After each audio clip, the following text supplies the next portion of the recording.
일상의 전쟁, 현대 사회에서 생존하기. 우리는 흔히 일상을 전쟁이라고 말한다. 하지만 엄격히 말하면 일상은 전쟁이 아닌 난세라고 할 수 있다. 전쟁은 적과 아군이 명확하지만 난세에는 누가 적이고 누가 아군인지 가늠할 수 있는 또렷한 기준이 없다. 우리는 오늘의 동료가 내일의 적이 되어 비수를 꽂을 수 있는 난세에 살고 있다. 이러한 때에 현명하게 살아가는 방법은 무엇일까? 세상은 점점 더 거칠어지고 경쟁적인 양상으로 치닫고 있다. 정치계, 사업계, 심지어 예술계에서도 우리의 적수는 우위를 점하기 위해 무슨 짓이든 서슴지 않는다. 더 심란한 것은 때로 우리 편인 줄 알았던 이들과 전투를 치러야 한다는 사실이다.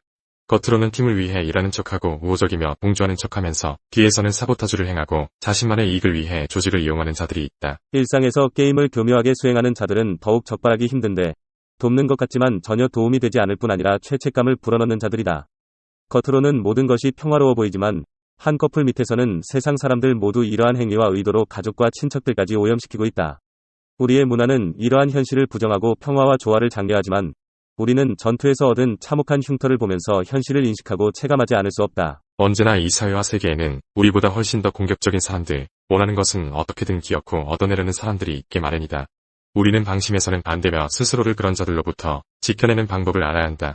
만약 우리가 교활하고 강한 자들에게 굴복하고 만다면 문화화된 가치들 역시 더 이상 전파되지 않을 것이다. 사실 그러한 늑대들의 면전에서 평화주의자가 되는 것은 끝없는 비극의 원천이 될 뿐이다. 어떤 가치를 장려하려면 그것이 심지어 평화나 평화주의라 해도 그것을 위해 기꺼이 싸워야 하고 모종의 성과, 단지 그러한 아이디어를 표현하는 데서 오는 선하고 온화한 느낌이 아닌 실질적인 성과를 목표로 삼아야 한다. 성과를 목표로 삼는 순간 당신은 전략의 영역에 발을 들여놓는 것이다.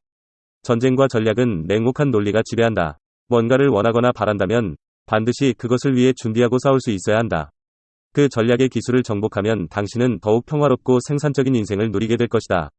그것을 무시한다면 당신의 인생은 끝없는 혼란과 패배로 얼룩질 따름이다. 다음은 당신이 일상의 전략적 전사로 변모하고자 할 때 목표로 삼아야 할 근본적인 원칙들이다. 전략적 전사가 되려면 사건들에 대한 당신의 감정적인 대응을 반드시 치료해야 할 질병으로 간주해야 한다. 두려움은 적을 과대평가하게 하여 지나치게 수비적인 행동으로 이끈다. 분노나 초조함은 선택의 폭을 좁히는 경솔한 행동을 부를 뿐이다. 자만, 특히 성공의 결과로 생긴 자만은 지나친 행동의 원인이 된다. 사랑과 애정은 외관상 자기 편인 사람들이 저지르는 배신적인 침략에 취약하게 만든다. 유일한 치료법은 감정에 이끌리는 게 어쩔 수 없는 것임을 깨닫고 그럴 때마다 그것을 감지하여 보완하는 것이다. 성공을 거둔 경우 각별히 신중을 기해 행동하라. 화가 난 경우 마음이 가라앉기 전에는 결코 행동을 취해서는 안 된다. 전쟁은 최대치의 현실주의를, 즉 상황을 있는 그대로 볼 것을 요구한다. 감정적인 대응을 자제하면 할수록, 감정을 다른 것으로 보완하면 할수록 이 이상에 더욱 가까워질 것이다. 사람을 판단할 때는 그의 행동이 가져온 결과로서, 가시적이고 계측 가능한 행위로서, 권력을 획득하려고 그가 사용했던 책략으로서 판단하라. 사람들이 스스로에 대해 어떻게 말하느냐는 중요하지 않다. 사람들은 제멋대로 짓걸리게 마련이다. 그들이 지금껏 무엇을 이뤘는지를 살펴보라. 행위는 거짓말을 하지 않는 법이다. 이러한 논리를 당신 자신에게도 적용해야 한다. 실패 사례를 돌이켜보면 다르게 할 수 있었던 것들을 가려내야 한다.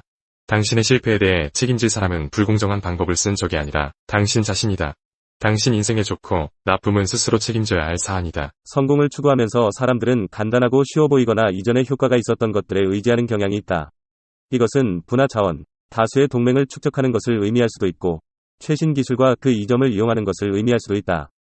이는 물질적이고 기계적인 방식에 의존하는 것이다. 그러나 진정한 전략은 심리적인 문제, 즉 물리력이 아닌 사고력의 문제다. 어떤 위기에 처하더라도 당신의 마인드는 적합한 해결책에 이르는 길을 찾아줄 것이다. 탁월한 전략을 자유자재로 구사할 수 있는 능력은 누구도 당신의 책략에 저항할 수 없는 힘을 부여하게 마련이다. 손자가 말했듯이 정복당하느냐 마느냐는 자기 자신에게 달려있다. 인생을 살아가는 우리는 대부분 전술가이지 전략가가 아니다. 우리는 대개 충돌 상황에 직면할 경우 지나치게 말려든 나머지 현재 당면한 전투에 필요한 것들을 어떻게 얻을 것인지에만 골몰한다. 전략적으로 생각하기란 어렵고도 부자연스러운 일이다. 오직 전략만이 가져다 줄 수 있는 힘을 지니려면 높이 올라 전장을 굽어봐야 한다. 다시 말해서 장기적인 목적에 집중하며 전쟁 전반에 대한 계획을 정교하게 짜고 인생의 숱한 전투들로 인해 습관화된 반작용 모드에서 벗어나야 한다는 말이다. 전반적인 목표를 늘 명심하면 언제 싸우고 언제 발을 빼야 할지 결정하는 문제는 훨씬 쉬워진다. 그와 더불어 일상의 전술적 결정들도 훨씬 간단하고 합리적으로 내리게 된다. 매일같이 당신은 전투에 직면한다. 이것이야말로 생존을 위해 투쟁하는 모든 생명체의 현실이다. 그러나 가장 싸우기 힘든 것이 바로 자기 자신과의 전투다. 당신 자신의 약점과 감정, 끝을 내려는 의지 부족 등과 싸우는 일은 언제나 힘겹다. 당신은 스스로에게 부단한 전쟁을 선언해야 한다. 일상의 전사로서 전투나 충돌 상황을 기꺼이 맞이하여 스스로를 증명하거나 역량을 강화하거나 용기와 자신감과 경험을 얻는 방편으로 삼아라.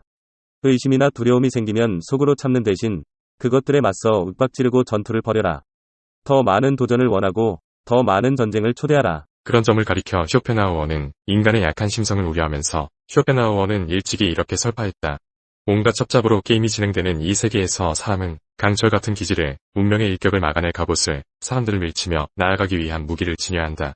인생은 하나의 기나긴 전투다. 인생의 매 단계에서 싸워야 하기 때문이다. 그리고 볼테르가 정확히 말했듯이 우리가 성공할 때는 칼날 바로 끝에서 성공하며 우리가 죽을 때는 손에 든 무기로 죽는다. 유용하게 보셨다면 이 주제에 대한 여러분의 의견을 댓글로 달아주세요.